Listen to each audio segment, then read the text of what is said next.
your girl treated you right? Never, bro. I never had a bit of love. I never experienced love before. I never experienced it. I never experienced it, bro. I never experienced it, bro. I never did, bro.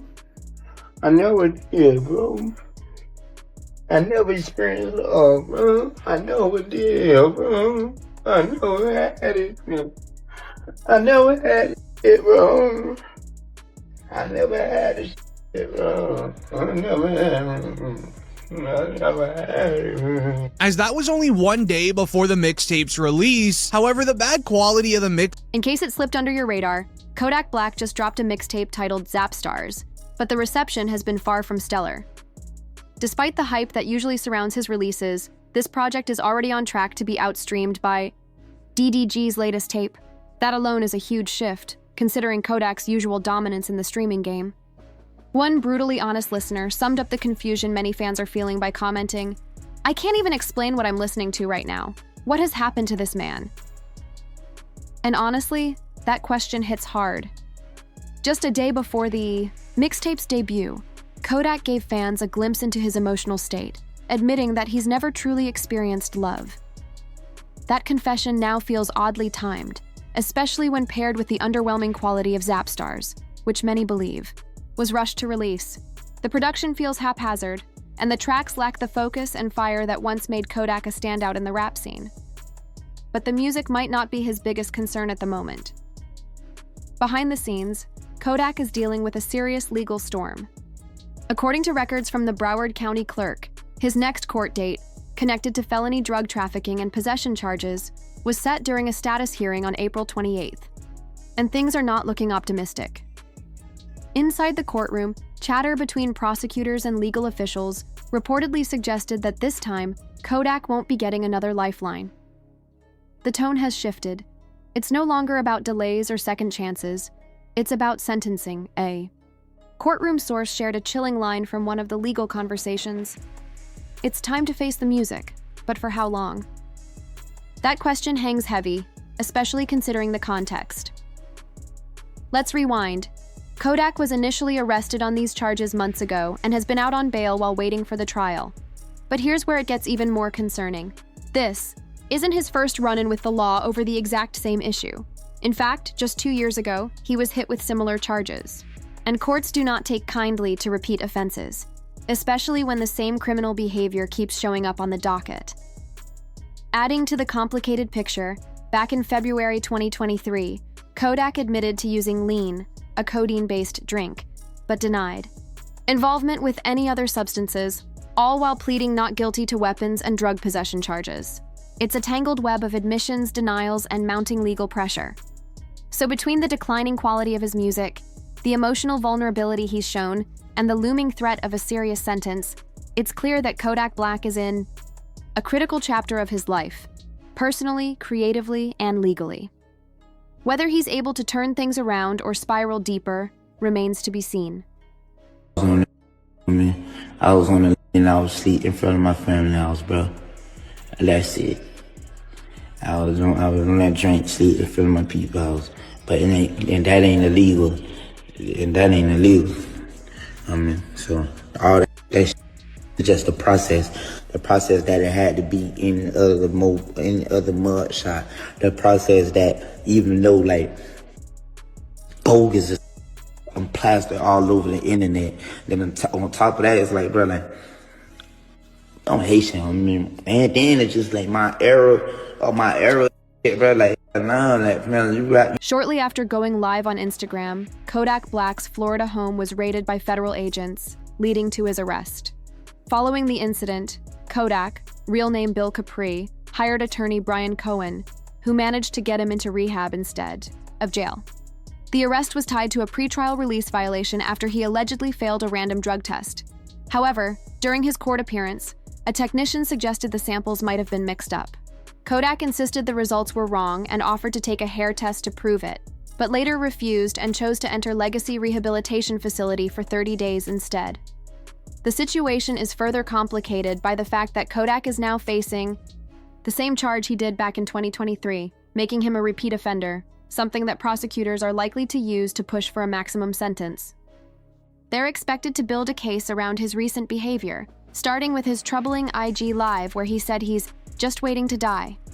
He was reacting to a viral tweet criticizing the people around him for not helping, despite him having multiple children and seemingly little support.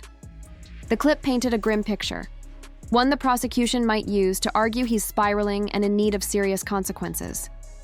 Again, while we waiting on other people too, right? Other people, they don't know how to let time do his thing.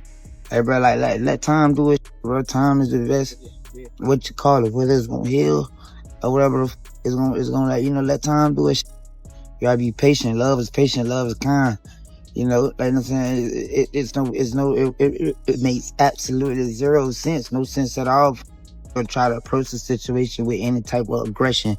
The whole world on, everybody on, you man on, get on, everybody again, while we waiting, while we just down here waiting on when we're gonna. But that was only the beginning. Soon after, a wave of concerned tweets began flooding social media. One read, "Every day I see a new video of Kodak strung out, not even acting like a human. Is someone going to help him?" Another echoed the fear many fans were feeling. Is anyone else scared that if Kodak doesn't get help soon, we're going to lose him? The alarm bells grew louder following a viral clip that showed Kodak in a disoriented state, sitting in the middle of a street while eating fried chicken. He looked dazed, almost unrecognizable, as bystanders filmed and made comments like, "Take a seat next to him, brother. Enjoy that food," turning a serious situation into spectacle. The scene was jarring, heartbreaking, and impossible to ignore. That very moment seemed to mark a breaking point, not just for fans, but for people in the industry.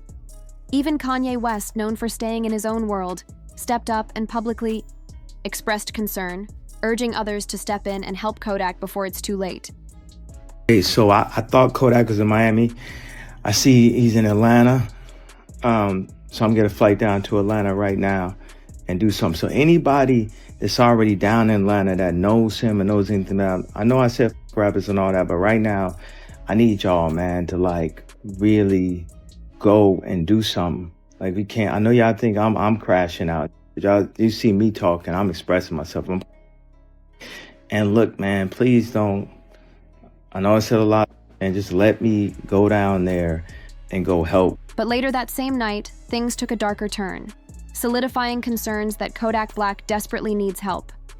A video surfaced showing him pacing around a room, erratically claiming he's Drake's favorite rapper. Now that may be true. Drake has shown him support in the past, but it was less about the claim and more about the state Kodak was in. He appeared visibly strung out, while a so-called friend sat silently in the corner, filming the moment instead of intervening. It was a painful reminder that the people around him might not have his best interests at heart. "My Drake favorite rapper," Kodak repeated with slurred conviction. "Even when you ain't around, they say it." His words tumbled out without direction, highlighting his disconnection from reality. To understand how it got to this point, we have to go back to 2023, when Kodak entered rehab. During that time, his career hit pause. No new music, no live streams, no public appearances. For a while, he disappeared from the spotlight entirely. But while in rehab, he turned his life around. He focused on self-improvement, writing new music, working out, and rebuilding his mindset. 1 week after completing treatment, he dropped Walk, a track that quickly soared to 33 million views and reignited his momentum. But that success may have come too fast. The fame rush hit again, and he wanted to capitalize on it. He jumped onto a Kai Cenat livestream, but what fans saw was troubling. Kodak was sweating profusely, swatting at invisible things, and shouting disjointed phrases. His behavior was unsettling, and it didn't go unnoticed. The next morning, he attempted damage control by hopping on Instagram Live to address the chaos.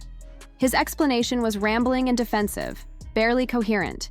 He spoke in circles, brushing off the criticism with phrases like, "Y'all be saying all type of stupid," while appearing unable or unwilling to accept the concern coming from fans. Millions were disappointed. He had broken his sobriety, and the fall from grace was tough to watch. Online backlash swirled for weeks, with many calling for someone, anyone, to step in and help. Among those who reached out was social media personality Bunk, who expressed genuine concern and offered support. Kodak's spiral is no longer just a personal battle. It's unfolding publicly in real time. And while his talent remains undeniable, his well-being hangs in the balance, waiting on someone somewhere to finally intervene before it's too late. Man, we worried about you. You don't look too healthy. In front of outside looking in, it's obvious that you're... And I don't believe for 1 second you just doing for your own enjoyment. Nah, you trying to find something to fill up that void that's within your chest. See, I've been where you at right now. But by the grace of God, I'm clean. Them strongholds have been pulled down. Them chains are broken. So I'm qualified to talk about this. You got to make a decision, bro. You got too many people looking up to you. And from one father to another, you got to set the right example for your son. This coming from somebody who genuinely cares. So if you come across this video, you want to sit at the table, break bread. But just a week later, things took another downturn. During a casual interaction with a fan who said they loved seeing him sober, Kodak's response was anything but appreciative. Instead of gratitude, he lashed out aggressively. Sober? For what? Look at all this money! Look at all this cash! For what? We over! His anger was jarring, especially given the well-meaning nature of the comment. The video quickly made rounds online, adding to the growing concern. Shortly afterward, Kodak appeared at a Baltimore Ravens game, but once again he seemed far from himself.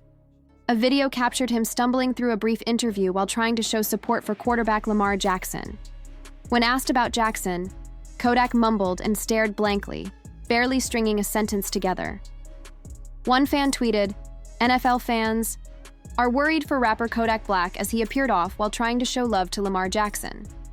The moment, meant to be lighthearted, ended up fueling more public concern, and this wasn't a one-off. Over the next year and a half, similar episodes continued to surface, each one highlighting Kodak's deteriorating state. By 2025, it became clear to many in the industry that something had to change. That's when rap veterans Wallow and Gilly, Da King, stepped in. The duo, known for giving heartfelt guidance on their podcast, delivered a powerful message to Kodak. Don't ever doubt yourself. You've got them babies counting on you. Their words weren't just advice, they were a lifeline. After years of watching Kodak spiral while those around him stood by, it felt like the tide was finally turning. For the first time in a long, while real voices of care and mentorship were reaching out, not for clout, but to save a life. Doubt yourself, you got them babies counting on you. There's gonna be times where you're gonna doubt yourself, you're gonna be in pain, but them babies counting on you, you gotta be here. And I'm telling you that because a lot of people get around you and they see your success and they say, oh man, a lot of people need you, and they yes man you. I ain't here to yes man you. You know me, every time we connect, you know I got love for you. Not because I need you, I got love for you because you're a young cat and I was young, Gil was young. Live. And I'm telling you that because you see that love that lady get, you see how you light up when I talk about your babies? Live. These people want to laugh, they want to joke, they want to criticize. They don't know your pain, I don't know your pain. But I know one thing, them babies counting on you. While Wallow and Gilly try to get through to Kodak, it's becoming painfully clear. His downward spiral isn't just hurting him, it's threatening the stability of everyone who depends on him. According to public records, Kodak Black is a father to 5 children. He's also the financial backbone for his entire family. His own mother, for instance, reportedly doesn't work a traditional job, relying instead on Kodak's support. If he were to fall, a whole network of lives could unravel. That's why fans were especially rattled by a bizarre day in the life livestream. At 9 a.m., Kodak was seen erratically hopping on kitchen counters while incoherently mumbling, words barely recognizable as English. While odd behavior from Kodak isn't new, this particular morning mattered more than most. He was scheduled to appear at the White House, and he did, becoming the first rapper ever to show up visibly off while visiting one of the most prestigious places in the country.